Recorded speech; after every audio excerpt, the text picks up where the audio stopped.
Hello and welcome to June in A Year Gardening.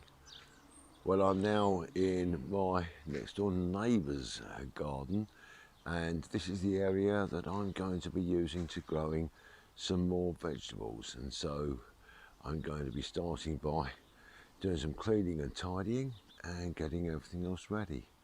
We've got some great things that we're going to go through in today's show, including some planting of some new plants to give us our summer colour, and I'm sure that you're going to really enjoy today's show. But first, I'm going to start off by doing some tidying here.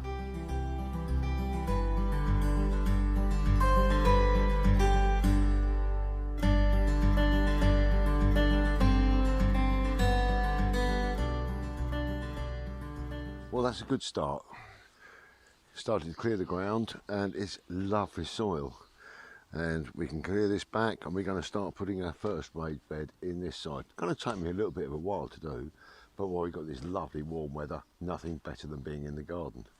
We've got to string this, cut it back, and then clear a lot of these weeds, but that's just part of enjoyment. What's not enjoyment is this. This is bindweed, and this is all through the soil, and I've got to take every single bit of this out of the ground, because if you just split just a little bit off, that will grow to a new plant, and we can't afford to do that. So all of this is going to get burned in the incinerator. Well, in a couple of weeks' time, we should have all of this cleared, first raised beds going in, and some of those seedlings that are growing in the polytunnel coming out here to give some crops for this year. Can't wait for that. Watch how this goes.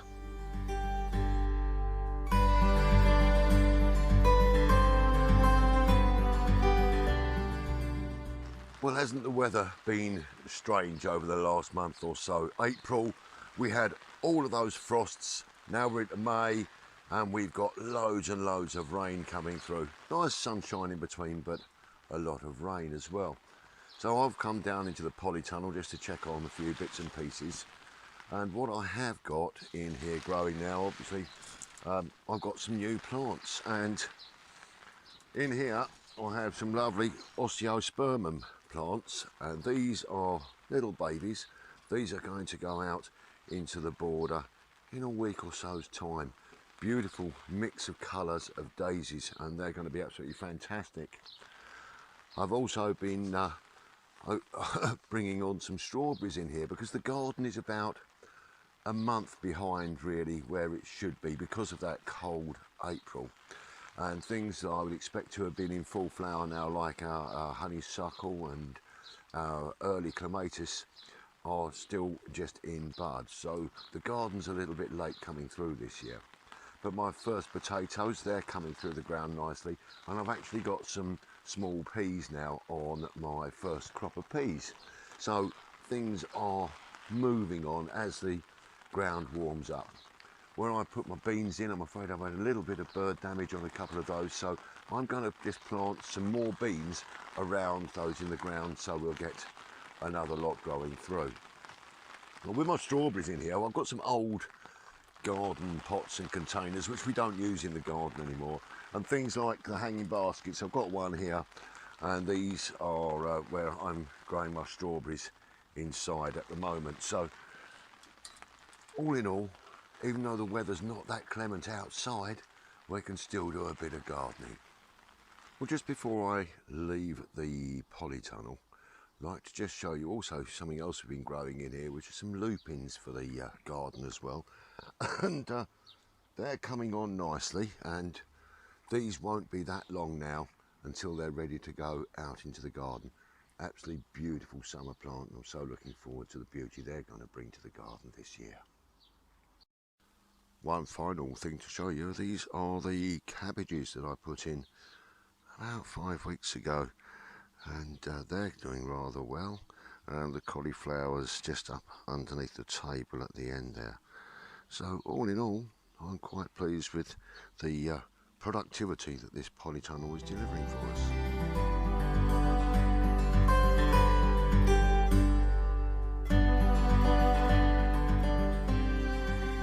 One of the great things about having kept what is essentially a video diary over the last 12 months is that we can compare where we were a year ago to where we are now. And as you can see in this shot, I was just setting up the rose garden. This is what it looks like now. Well, you probably wouldn't think it was the same garden, but these are the roses that we were putting in, and it has filled out tremendously well, and we have this lovely border of geraniums that have come through and taken on through. The fennel is coming through nicely, and everything is building out nice and solidly. You cannot see 1 square inch of soil in this section. The other side still hasn't filled out yet, but this is how the garden should grow, and I'm so pleased with the way it looks. Well, my first early potatoes are growing really strongly now, so I've just covered them up with some grass clippings. Now, I've been cutting the grass in the garden earlier, and a great use for your grass clippings is to earth up your potatoes. As long as you're covering them, keeping them dark, they'll keep growing through. Great use for a waste product, and at the end of the season that gets dug into the bed, and it's an actual compost as well, so it's a win-win situation.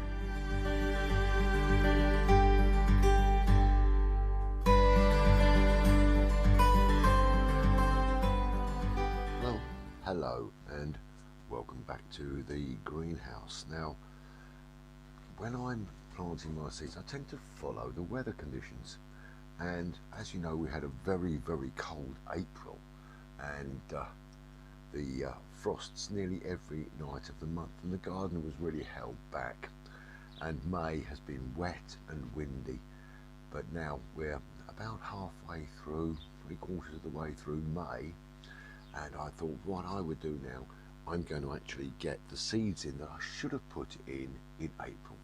So I'm going to start putting those in now, and hopefully they're going to come on nice and fast now the weather is warming up, and we'll get some good germination. Well, the first seeds that I'm actually going to be putting in today are my beetroot seeds. Now, I'm going to plant these individually. They're nice large seeds, and I'm going to plant those into individual pots. So let's have a look at that now. So these are the little pots that I've got here. They are a lovely little biodegradable compostable pot. So I've filled each one with a mix, 50% of peat-free compost, 50% from my own garden compost, and then a couple of shovelfuls of horticultural sand to give us a nice seed mix. And I've got these in here now, so what I'm just going to do is I'm going to pop some of these seeds. As I say, they're a nice large seed, and we can just put them individually onto the surface of each pot. And as I do so, I'm trying to keep them individual. There might be 2 go into a couple, but generally it will be 1 to a pot. And then we'll be able to have these grow and then plant them out in the polytunnel when we've got some nice baby plants. Talking of the polytunnel, the cabbages that went in, the all year round cabbage and the cauliflowers are looking really good, and we are pleased with those. In fact, I'm going to be cutting back some cabbage leaves today for dinner this evening, which will be rather nice. So we just popped 1 seed into each of those pots there. I'll just pop those back into the packet there for a while, and then all I'm doing is I just press the seed down in the middle,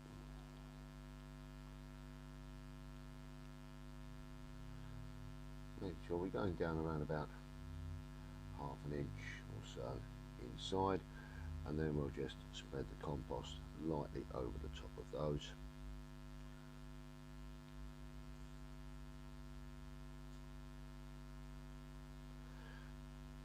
There we go, another couple here. Boom, boom, boom, boom, boom. And then all I need to do now is grab my watering can and give those just a gentle watering in, and within 10 to 14 days we should have some nice beetroot growing in there. and I'll take those off of here, put them onto my seed racking over the side here, and we'll keep an eye on those for the next week or so. So that's the beetroot planted. Next thing on my list are some parsnips, and I'm going to be planting those exactly the same way into the individual pots and transplanting those out. I will keep enough also to put a trench in a couple of 3 weeks time, directly sown into the ground.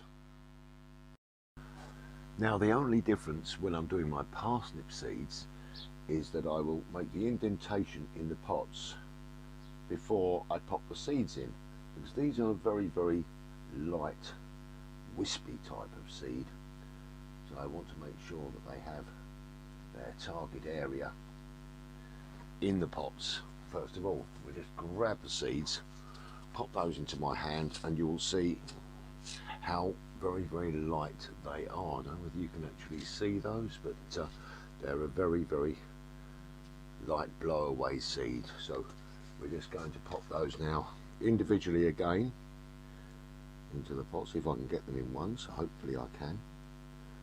There we go, and put that into here, and as we've got these in, then I will fill in again over the top,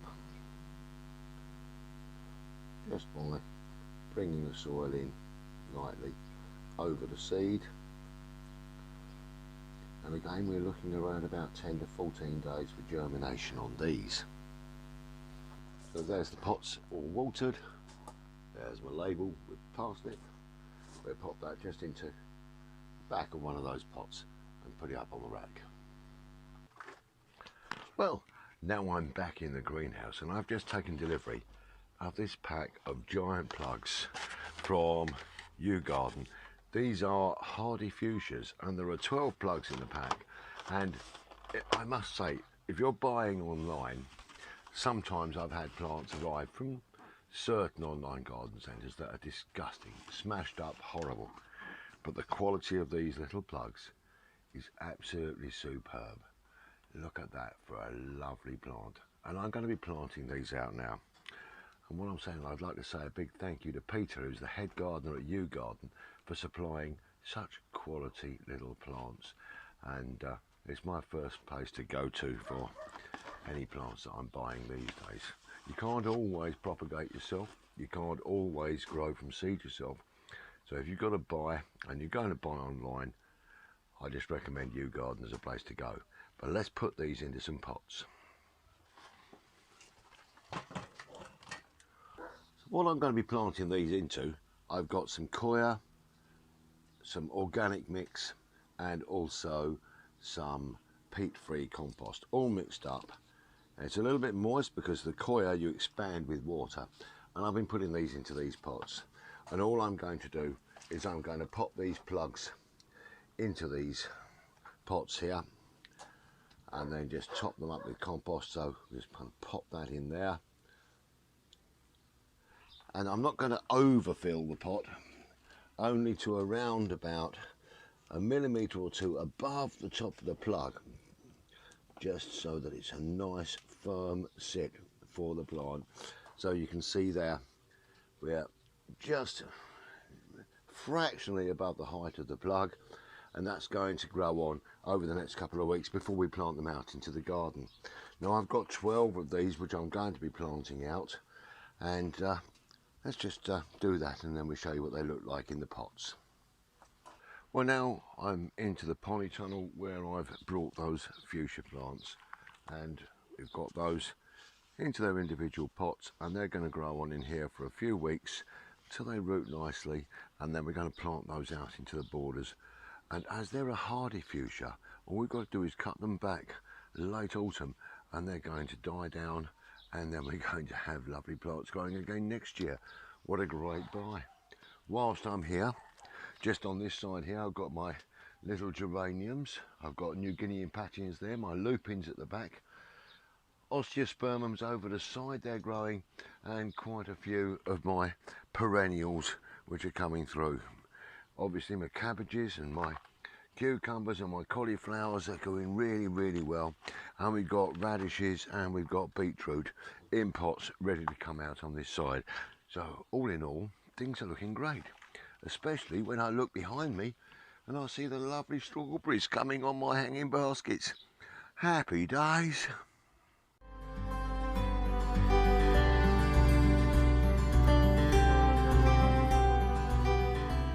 Well, one of the little jobs that I gave myself to get done was to remove the little wooden border on the soft fruit garden here and just turn it into a bank.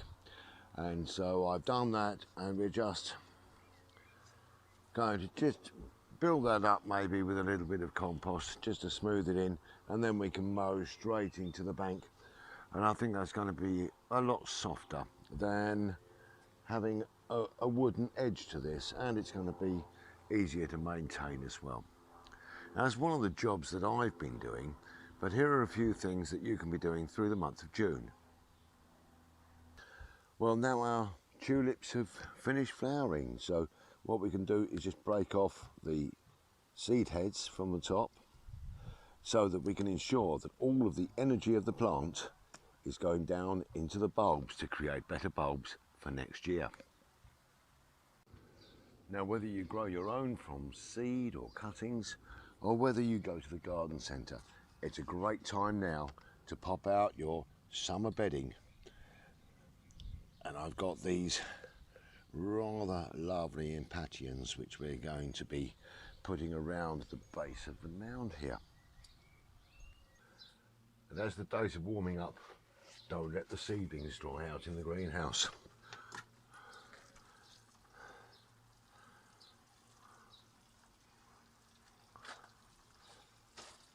They don't need overwatering, but they do need to be kept moist. We cannot afford to let them dry out and die. So we've got just a few in here, and then I've got to nip down to the polytunnel and water those as well. And when our plants are flowering, they need a little bit of extra help, a little bit of feed, a little bit of liquid seaweed into my watering can, and then we feed directly down onto the root of the plant.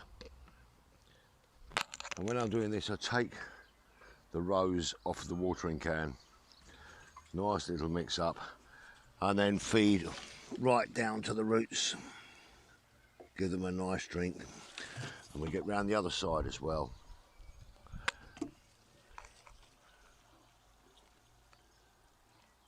Give them that little bit of help to keep up this magnificent display.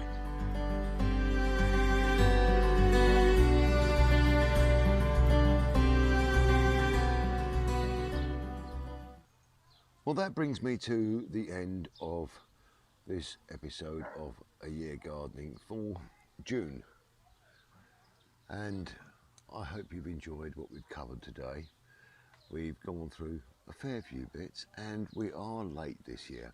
We are still sowing seeds, but there's a few things that I'm going to be doing in the next show, which I hope you find very interesting.